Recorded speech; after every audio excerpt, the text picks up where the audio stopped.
The CM Solar Mission is a flagship initiative by the government of Meghalaya, implemented by the Meghalaya New and Renewable Energy Development Agency (MNREDA). Its goal is to make the state energy resilient and environmentally sustainable. CM Solar Mission is a program designed to be affordable and accessible. Small households only need to contribute 10% of the cost. The state government covers the rest, providing a 50-90% subsidy, with the remaining amount for larger systems covered by simple bank loans. To apply for the CM Solar Mission scheme, you can consult with MNREDA and submit your application through the district administration, or contact your nearest block development officer (BDO). Halor ke Pynkhreh election Shakagaro Hills Autonomous District Council. Menteri Sarkar uba Metbah lengdo ubalang ru Presiden keseng UDP ulitho bagaseng kelas sedang ban Pynkhreh na kebentak election Shakagaro Hills Autonomous District Council. Atau ke kenuan menpet ke jing bah jong keseng bat ban bishar di kertong kiban ikon hakan election. Halor ke jing temu ban tau ke kenuan jong kiseng trai rulum batamai. Long ba TBA syapang kata ke jing trekam. Nrulapan pau bagi UDP kalong kebakloi benedon bentah kinu kedugi kam kebedai bat ke jing bah jong ki khasi ki jantia bat ki garo of the subsidy.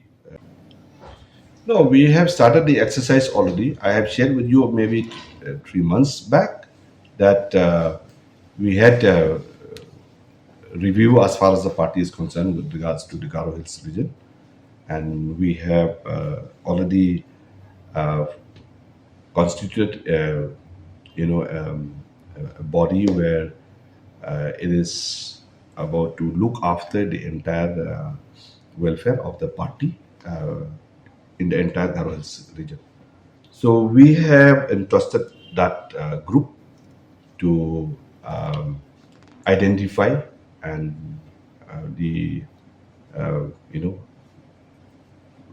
people or the candidates who are interested and who are there in respective constituencies for the upcoming GHADC elections. It appears there is a resurgence of Congress in Garo Hills, especially the re-entry of Zanis Dharma. So will it impact UDP in any way? Sorry? No, I don't think. I don't think so. I don't think so. But let's see, politics is politics, so can't say about it. But I don't see that it will have any negative impact as far as UDP is concerned. Sir, the UDP has not done well when you don't have a presence there throughout the times. No, because you see, as of now, we do have one MDC who is from UDP there. As far as party is concerned, it will be very difficult to do any kind of activities as far as that particular constituency or that particular area. Until unless you have the elected member, then you can see the difference between the constituency where the elected and the non-elected are there from any political party. It always have that kind of impact when it comes to elected or non-elected members.